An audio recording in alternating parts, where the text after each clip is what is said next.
Hello students, welcome to online classes. Dear students, कल हम लोगों ने स्टडी किया था कि क्रिस्टल जालक क्या होता है, कि क्रिस्टल जालक कैसे बनता है।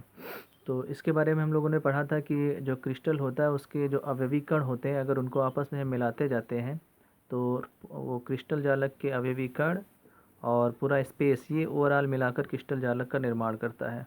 आज इसके बारे में हम स्टडी करेंगे कि इसके कैरेक्टरिस्टिक्स क्या हैं वैसे क्रिस्टल जालक के। तो इसकी विशेषताएं या अब इसके अभिलक्षण क्या होते हैं। जैसा कि फिगर में भी बना है कि क्रिस्टल जालक में जो ठोस के अवयवी कण होते हैं उनको जनरली बिंदुओं द्वारा प्रदर्शित किया जाता है। जो क्रिस्टल जालक के जो परमाणु और कण अणु आयन ये होते हैं, इनको पॉइंट से दर्शाया जाता है जब क्रिस्टल जालक को हम लोग बनाते हैं किसी एक ठोस का। जैसे कि ये डॉट्स पॉइंट्स बने हैं 1 2 3 4 5 6, ये जो है पॉइंट्स हैं, इनको बिंदु कहते हैं। और ये बिंदु ही अवयवी कणों को प्रदर्शित करते हैं।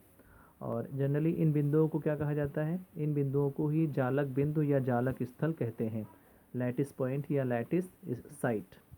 और इन्हीं बिंदुओं को, जो जालक बिंदुओं को अगर हम रेखाओं से, लाइन से अगर मिलाते जाते हैं तो एक ज्योमेट्री निकल के आती है, एक जो है शेप निकल के आता है।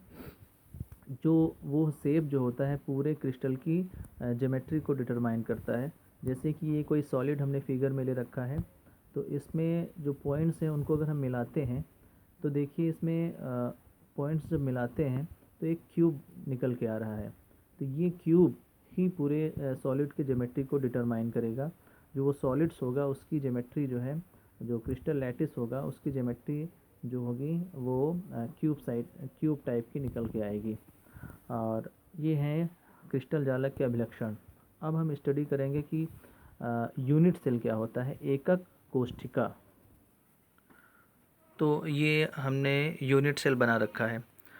यूनिट सेल क्या होता है, ये किसी क्रिस्टल जालक का वह लघुतम भाग होता है जिसकी पुनरावृत्ति से संपूर्ण क्रिस्टल जालक का निर्माण होता है। एकक कोशिका या यूनिट सेल कहलाती है। जैसा कि देखिए पूरा ये कंप्लीट क्रिस्टल जालक बना हुआ है। तो जब इस क्रिस्टल जालक में हम एक छोटा सा भाग, जैसे क्यूब निकल के आया है 1 2 3 4 5 6 7 8, ये जो क्यूब बना हुआ है, इसी क्यूब को अगर हम रिपीट करते जाएं, जैसे ये पहला क्यूब है और इसके एक पीछे क्यूब है 3 4 7 8 11 12 और जो है 9 10, ये इसके पीछे क्यूब है। इसी तरह से इन दोनों क्यूब्स के ऊपर दो क्यूब हैं। इसके फिर राइट साइड में एक क्यूब है जिसको हमने रिप्रेजेंट कर रखा है 2 3 और 5 2 3 6 7 13 14 15 16।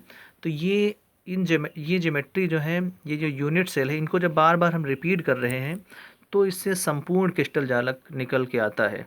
तो किसी भी क्रिस्टल जालक का जो सबसे छोटा पार्ट्स होता है, जब उसको बार बार हम रिपीट करते हैं तो जिससे संपूर्ण क्रिस्टल बनता है, उसी को हम यूनिट सेल या एकक कोशिका कहते हैं। इसको हम दूसरे तरीके से भी समझ सकते हैं। जैसे एक दीवार होती है, तो दीवार का जो निर्माण होता है, वाल, वो कैसे होता है, जो ईंट होती है, ईंटों को जब बार बार रिपीट किया जाता है दीवार पे, देखिए ईंट पे एक ईंट रखी जाती है, फिर ईंट के ऊपर दूसरी ईंट, दूसरी के ऊपर तीसरी ईंट।